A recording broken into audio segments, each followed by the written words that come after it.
আসসালামু আলাইকুম প্রিয় শিক্ষার্থীরা, আশা করি তোমরা সবাই ভালো আছো। আজকে তোমাদের সাথে আলোচ্য বিষয় নবম দশম শ্রেণীর জীববিজ্ঞান দ্বিতীয় অধ্যায়। তো গত ক্লাসে আমরা ক্রোমোজোম পর্যন্ত পড়েছি, আজকে আমরা এরপর থেকে আলোচনা করব।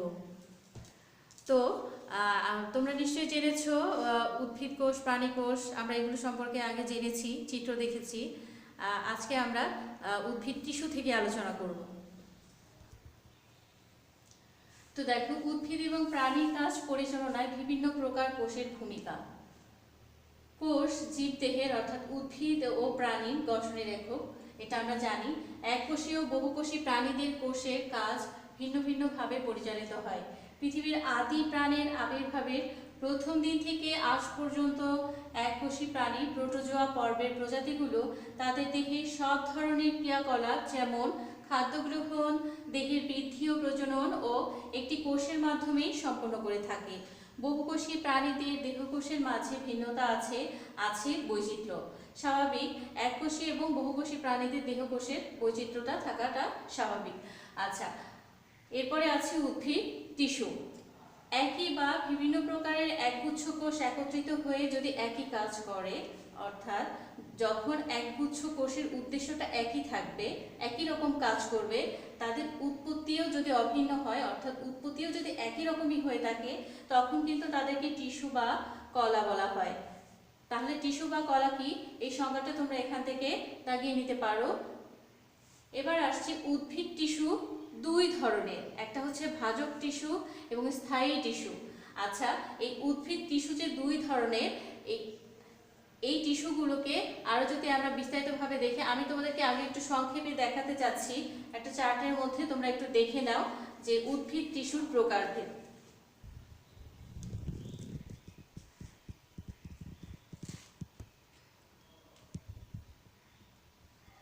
তো দেখো, এই উদ্ভিদ টিস্যুকে দুই ভাগে ভাগ করা হয়েছে, একটা হচ্ছে ভাজক টিস্যু, একটা হচ্ছে স্থায়ী টিস্যু। ভাজক টিস্যু দেখো, নামের মধ্যেই কিন্তু বলা আছে ভাজক টিস্যু, অর্থাৎ যাকে ভাগ করা যায়। নিশ্চয়ই তোমরা ভাগ অঙ্ক করার সময় নিশ্চয়ই ভাজক কথাটার সাথে তোমরা আগে থেকেই পরিচিত, যে ভাজক টিস্যু মানে যাকে ভাগ করা যায়। আর স্থায়ী টিস্যু হচ্ছে যেটাকে ভাগ করার কোনো সুযোগ নেই, অর্থাৎ যেটা একদমই ফিক্স এবং এটার কোনো পরিবর্তনেরও সুযোগ নেই। আচ্ছা, এই স্থায়ী টিস্যুকে আবার তিন ভাগে ভাগ করা হয়েছে। একটা হচ্ছে সরল টিস্যু, এরপর একটা জটিল টিস্যু, আর একটা নিঃস্রাবী টিস্যু বা ক্ষরণকারী টিস্যু। আবার এই সরল টিস্যুকে তিন ভাগে ভাগ করা হয়েছে: parenchyma tissue, collenchyma tissue, sclerenchyma tissue. এখানে স্ক্লেরেনকাইমা টিস্যুকে দুই ভাগে আবার ভাগ করা হয়েছে, একটা হচ্ছে ফাইবার আর একটা হচ্ছে স্ক্লেরাই। এরপরে দেখো, জটিল টিস্যুকে দুই ভাগে ভাগ করা হয়েছে, একটা হচ্ছে জাইলেম টিস্যু আর একটা ফ্লোয়েম টিস্যু। এখানে আবার এই জাইলেম টিস্যুকে দুই ভাগে ভাগ করা হয়েছে, প্রাথমিক জাইলেম এবং গৌণ জাইলেম। তো এই চারটা কিন্তু তোমরা মনে রাখলে খুব সহজেই উদ্ভিদ টিস্যু সম্পর্কে ধারণা পাবে এবং খুব সহজেই মনে রাখতে পারবে। তোমরা চাইলে এটা খাতায় নিজেদের মতো করে এঁকে নিতে পারো।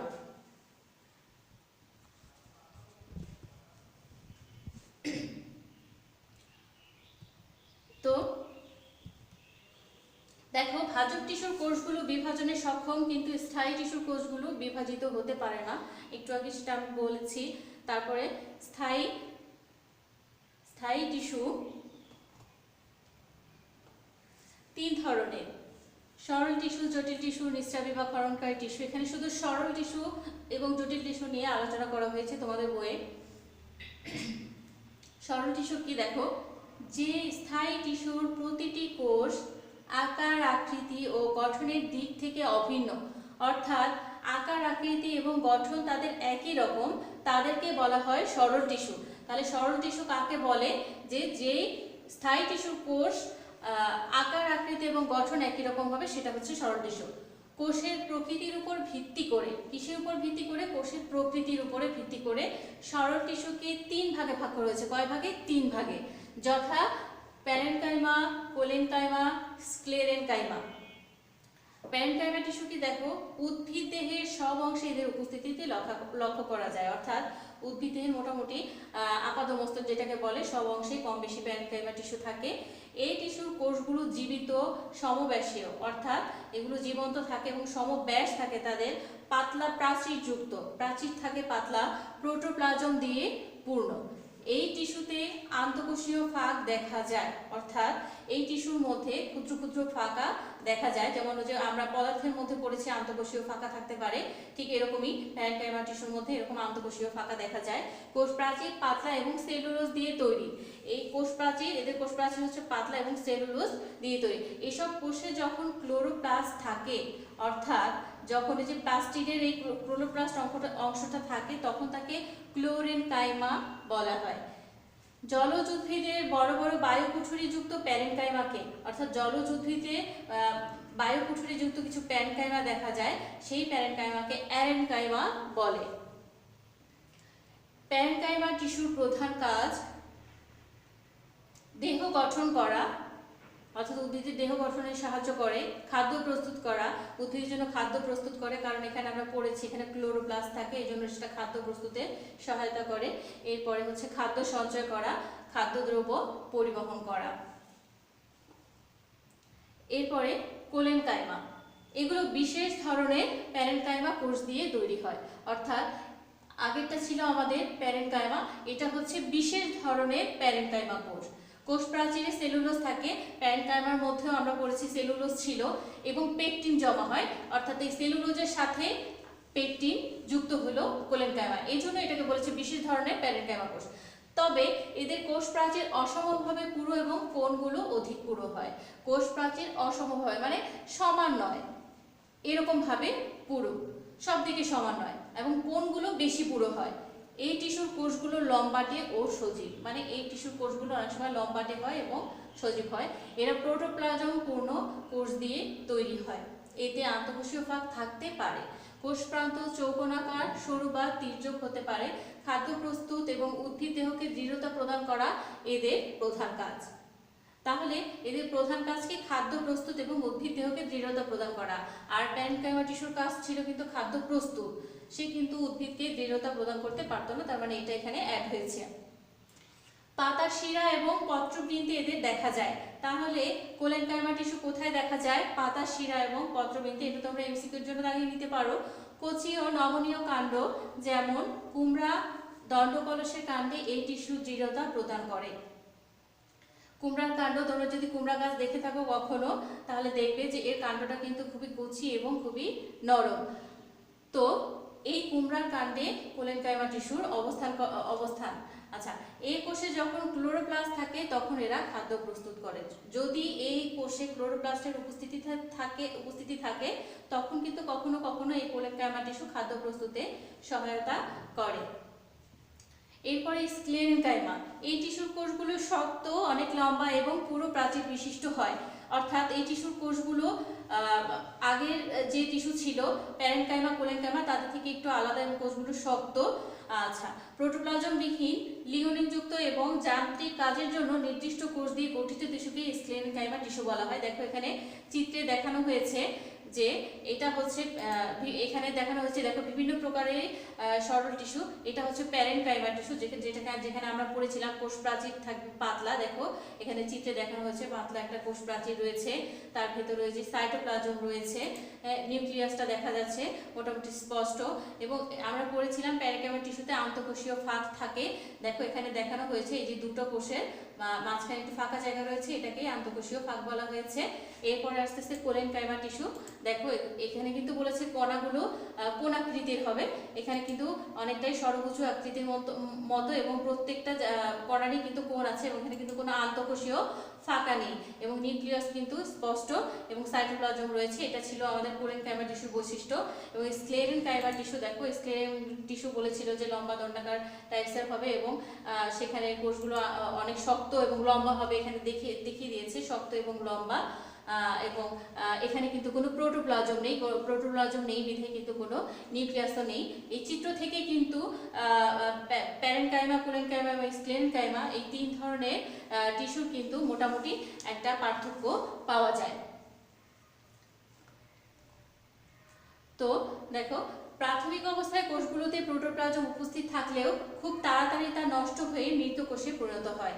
প্রাথমিক অবস্থায় কোষগুলোতে প্রোটোপ্লাজম থাকে, কিন্তু পরবর্তীতে সেটা মৃত হয়ে যায় বিধায় কিন্তু আমরা দেখেছি চিত্রে যে সেখানে কিন্তু কোনো প্রোটোপ্লাজম থাকে না। এই কোষগুলো প্রধানত দুই ধরনের হয়, একটা হচ্ছে ফাইবার এবং অন্যটা হচ্ছে স্ক্লেরাইড। উদ্ভিদ দেহকে দৃঢ়তা প্রদান এবং পানি এবং খনিজ লবণ পরিবহন করাই হচ্ছে এই স্ক্লেনকাইমা টিস্যুর প্রধান কাজ। ফাইবার বা তন্তু কি? এরা অত্যন্ত দীর্ঘ, পুরু প্রাচীর যুক্ত, শক্ত এবং দুই প্রান্ত হচ্ছে সরু। আমরা দেখেছি চিত্রে সরু প্রান্ত কিরকম হয়, তবে কখনো কখনো ভোঁতাও হতে পারে। প্রাচীরের গায়ে ছিদ্র থাকে, এই ছিদ্রকে কূপ বলে। অবস্থান এবং গঠনের ভিত্তিতে এদের বিভিন্ন নাম দেওয়া হয়েছে, যেমন bast fibre, surface fibre, xylem তন্তু বা কাষ্ঠতন্তু। এদেরকে গঠনের ভিত্তিতে এই নামগুলো দেওয়া হয়েছে। এরপরে আসছে স্ক্লেরাইড, এদেরকে স্টোন সেলও বলা হয়। তার মানে স্টোন সেল কাদেরকে বলা হয়? স্ক্লেরাইডদেরকে। এরা খাটো, সমবয়সীয়, কখনো কখনো লম্বাটে, আবার কখনো কখনো তারকাকার হতে পারে, অর্থাৎ স্টারের মতো দেখতে হতে পারে। এদের গৌণ প্রাচীর খুবই শক্ত, অত্যন্ত পুরু এবং লিগনিন যুক্ত। পরিণত স্ক্লেরাইড কোষ সাধারণত মৃত থাকে এবং এদের কোষ প্রাচীর খুব যুক্ত হয়। নগ্নবীজী ও দ্বিবীজপত্রী উদ্ভিদের কর্টেক্স, ফল ও বীজত্বকে স্ক্লেরাইড টিস্যু দেখা যায়। বহিত্বকে জাইলেম এবং ফ্লোয়েমের সাথে একত্রে পত্রবৃত্তি কোষগুচ্ছ রূপে থাকতে পারে। তো তোমরা দেখতে পারলে যে সরল টিস্যুর কি কি অংশ থাকে, আর হচ্ছে তার সরল টিস্যুর যে প্রকারভেদ রয়েছে সেগুলোর মধ্যে পার্থক্য চিত্রের মাধ্যমে দেখানো হয়েছে। এরপর আসছে জটিল টিস্যু। দেখো, বিভিন্ন ধরনের কোষের সমন্বয়ে যে স্থায়ী টিস্যু তৈরি হয় তাকে বলা হয় জটিল টিস্যু।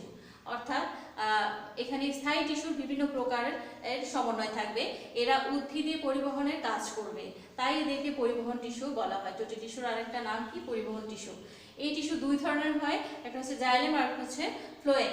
জাইলেম এবং ফ্লোয়েম একত্রে উদ্ভিদের পরিবহন টিস্যুগুচ্ছ গঠন করে। তো জাইলেম কি? দেখো, জাইলেম দুই ধরনের হতে পারে, একটা হচ্ছে প্রাথমিক জাইলেম আর একটা হচ্ছে গৌণ জাইলেম। প্রোক্যাম্বিয়াম থেকে সৃষ্ট জাইলেমকে প্রাথমিক জাইলেম বলা হয়। প্রোক্যাম্বিয়াম বলতে উদ্ভিদের এই জায়গাটাকে বোঝানো হয়েছে, এখান থেকে প্রাথমিক জাইলেম সৃষ্টি হয়। আচ্ছা, সেখানে প্রাথমিক বৃদ্ধি শেষে যেসব ক্ষেত্রে গৌণ বৃদ্ধি ঘটে সেখানে গৌণ জাইলেম সৃষ্টি হয়। প্রাথমিক জাইলেম আবার দুই ধরনের। প্রাথমিক অবস্থায় একে প্রোটোজাইলেম এবং পরিণত অবস্থায় মেটাজাইলেম বলে। চিত্রে দেখানো হয়েছে সেটা প্রোটোজাইলেম অংশ এবং মেটাজাইলেম অংশ। মেটাজাইলেমের অভ্যন্তরীণ ফাঁকা গহ্বরটি বড় থাকে। জাইলেমে কয়েক ধরনের কোষ থাকে, যেমন ট্রাকিড, ভেসেল, জাইলেম প্যারেনকাইমা এবং জাইলেম ফাইবার। ট্রাকিড কি? দেখো, ট্রাকিড কোষ হবে লম্বা, এর প্রান্তদ্বয় হবে সরু। এখানে চিত্রে দেখো ট্রাকিড কোষ দেখানো হয়েছে।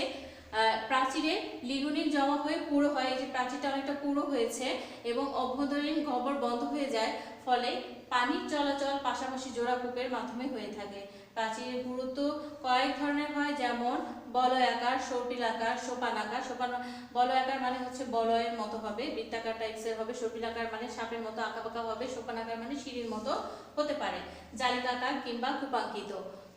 ফার্নবর্গ, নগ্নবীজী এবং আবৃতবীজী উদ্ভিদের প্রাথমিক এবং গৌণ জাইলেম কলায় ট্রাকিড দেখা যায়। তাহলে ট্রাকিড কোথায় কোথায় দেখা যায় তোমরা এই অংশটা দাগিয়ে নিতে পারো। কোষরসের পরিবহন এবং অঙ্গকে দৃঢ়তা প্রদান করা এদের প্রধান কাজ, তবে কখনো কখনো খাদ্য সঞ্চয়ের কাজও এই টিস্যু করে থাকে। এরপর আসছে ভেসেল। দেখো, ভেসেল এখানে একটা চিত্র দেওয়া হয়েছে। তো কি বলেছে? ভেসেল কোষগুলো খাটো এবং চোঙের মতো। দেখো, এই অংশটা অনেকটা এটা থেকে খাটো এবং একটা চোঙের মতো অংশ। হ্যাঁ, তো কোষগুলো একটি মাথায় আরেকটি সজ্জিত হয়। দেখো, একটা মাথায় আরেকটি সজ্জিত হয়, ঠিক ওভাবে ভাঁজ দেওয়া হয়েছে এখানে। আর প্রান্তীয় প্রাচীরটি গলে গিয়ে একটি দীর্ঘ নলের মতো অংশ সৃষ্টি করে। এই যে এখানে নলের মতো একটা অংশ সৃষ্টি করেছে, এর ফলে কোষরসের উপরে ওঠার জন্য একটি সরু পথ সৃষ্টি হয়। প্রাথমিক অবস্থায় এই কোষগুলো প্রোটোপ্লাজম পূর্ণ থাকলেও পরিণত বয়সে এরা মৃত এবং প্রোটোপ্লাজম বিহীন হয়।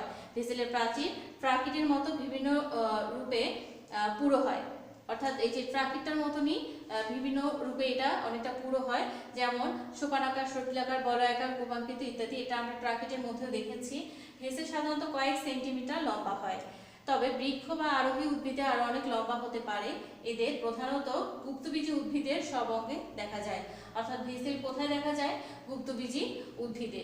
নগ্নবীজী উদ্ভিদের মধ্যে উন্নত উদ্ভিদ যেমন নিডাম প্রাথমিক পর্যায়ে ভেসেল থাকে। পানি এবং খনিজ লবণ পরিবহনে এই অঙ্গকে দৃঢ়তা প্রদান করাই হচ্ছে এর প্রধান কাজ। এরপর আসছে জাইলেম প্যারেনকাইমা। জাইলেমে অবস্থিত প্যারেনকাইমা কোষকে জাইলেম প্যারেনকাইমা বা উড প্যারেনকাইমা বলা হয়। এদের প্রাচীর পুরু বা পাতলা হতে পারে। প্রাইমারি জাইলেমে অবস্থিত প্যারেনকাইমার কোষ পাতলা প্রাচীরযুক্ত, তবে গৌণ জাইলেমে এরা পুরু প্রাচীরযুক্ত হয়ে থাকে। অর্থাৎ প্রাথমিক অবস্থায় পাতলা থাকে এবং যখন গৌণ অবস্থায় উপনীত হয় তখন এটার প্রাচীর পুরু হয়ে যায়। আর জাইলেম প্যারেনকাইমার কাজ হচ্ছে দেখো খাদ্য সঞ্চয় এবং পানি পরিবহন করা। অর্থাৎ জাইলেম প্যারেনকাইমা খাদ্য সঞ্চয় এবং পানি পরিবহন কার্যক্রম করে থাকে। এরপরে আসছে জাইলেম ফাইবার। জাইলেমে অবস্থিত স্ক্লেরেনকাইমা কোষই হচ্ছে জাইলেম ফাইবার। জাইলেমে অবস্থিত স্ক্লেরেনকাইমা কোষ, অর্থাৎ স্ক্লেরেনকাইমাকে আমরা পড়েছি দণ্ডাকার দেখতে অনেকটা। এই কোষগুলো এই যে দেখো এখানে লম্বা এবং এই যে দুই প্রান্ত সরু। এই যে স্ক্লেরেনকাইমা কোষের অনেকটা বৈশিষ্ট্য এখানে আছে। পরিণত কোষে প্রোটোপ্লাজম থাকে না বলে এরা মৃত। আমরা পড়েছি স্ক্লেরেনকাইমা কোষে প্রোটোপ্লাজম থাকে না। উদ্ভিদে এরা যান্ত্রিক শক্তি যোগায়। উদ্ভিদের মধ্যে এরা কি যন্ত্রের মতো একটা শক্তি যোগায়। দ্বিবীজপত্রী উদ্ভিদের সব জাইলেমে এরা অবস্থান করে। দ্বিবীজপত্রী যত উদ্ভিদ আছে যেমন হতে পারে সেটা আম, জাম, আমরা মোটামুটি যেগুলো দেখি আমাদের আশেপাশে ম্যাক্সিমামই দেখা যায় দ্বিবীজপত্রী উদ্ভিদ, এগুলোতে কিন্তু জাইলেমের অবস্থান আছে। পানি এবং খনিজ পদার্থ পরিবহন, খাদ্য সঞ্চয়, উদ্ভিদকে যান্ত্রিক শক্তি আর দৃঢ়তা প্রদান করাই জাইলেম টিস্যুর হচ্ছে প্রধান কাজ। তাহলে জাইলেম টিস্যুর প্রধান কাজ কি কি এখানে এটা তোমরা একটু দাগিয়ে নিতে পারো। এরপর আসতেছে ফ্লোয়েম। ফ্লোয়েম টিস্যু দেখো উদ্ভিদের কাণ্ডে এরা জাইলেমের সাথে একত্রে পরিবহন টিস্যুগুচ্ছ তৈরি করে। সিপনল, সঙ্গী কোষ, ফ্লোয়েম প্যারেনকাইমা এবং ফ্লোয়েম তন্তু নিয়ে ফ্লোয়েম টিস্যু গঠিত। ফ্লোয়েম টিস্যু কোনগুলো নিয়ে গঠিত? এখানে সুন্দর করে ফ্লোয়েম টিস্যুর চিত্র দেওয়া আছে। জাইলেমে যেমন খাদ্যের কাঁচামাল পানি সরবরাহ করে, ফ্লোয়েম হচ্ছে পাতায় খাদ্য প্রস্তুত করে উদ্ভিদের দেহে বিভিন্ন স্থানে পরিবহন করে। এখানে চিত্রে ফ্লোয়েম টিস্যুর লম্বচ্ছেদ দেখানো হয়েছে। দেখো এই অংশটাকে বলা হয় সিগনল, এটাকে বলা হয় সিপ প্লেট, প্লেটের মতো অংশ তাই। আর এই সিগনলের সাথে যে কোষটা থাকে লম্বা দণ্ডাকার এটাকে বলা হয় সঙ্গী কোষ, এবং এই কোষটাকে বলা হয় ফ্লোয়েম প্যারেনকাইমা। আর একে যদি এটা হচ্ছে লম্বচ্ছেদ চিত্র এবং এটা হচ্ছে প্রস্থচ্ছেদ চিত্র। প্রস্থচ্ছেদ করা হলে ফ্লোয়েম টিস্যুকে এরকম ভাবে দেখা যায়। এই সিগনল অর্থাৎ এই অংশটাকে এখানে এভাবে দেখা যায় সিপ প্লেট, এই প্লেটটাকে এখানে এভাবে দেখা যায়। এবং সঙ্গী কোষ হচ্ছে এটাকে এরকম ভাবে দেখা যায়। এবং সিপ ছিদ্র, এখানে ছিদ্রটা দেখা যাচ্ছে না খালি চোখে, কিন্তু যখন প্রস্থচ্ছেদ করা হয় তখন কিন্তু এখানে সিপ ছিদ্রটা স্পষ্ট হয়। তো এরপর আছে সিপ কোষ। এরা বিশেষ ধরনের কোষ, দীর্ঘ পাতলা কোষ প্রাচীরযুক্ত এবং জীবিত। এই কোষগুলো লম্বালম্বিভাবে একটির উপর একটি সজ্জিত হয়ে সিপনল গঠন করে। একটার উপর একটা সজ্জিত হয়ে সিপনল গঠন করে। এই কোষগুলো চালনির মতো ছিদ্রযুক্ত সিপলেট দিয়ে পরস্পর থেকে আলাদা। সিপলেট দেখতে অনেকটা চালনির মতো চিত্রে দেখিয়েছি। সিপ কোষে প্রোটোপ্লাজম প্রাচীর ঘিসে থাকে বলে এটি কেন্দ্রীয় ফাঁপা জায়গার সৃষ্টি হয়, যেটা খাদ্য পরিবহনের নল হিসেবে কাজ করে। দেখিয়েছি আমি তোমাদেরকে নলাকার অংশটা। এদের প্রাচীর লিওনিন যুক্ত।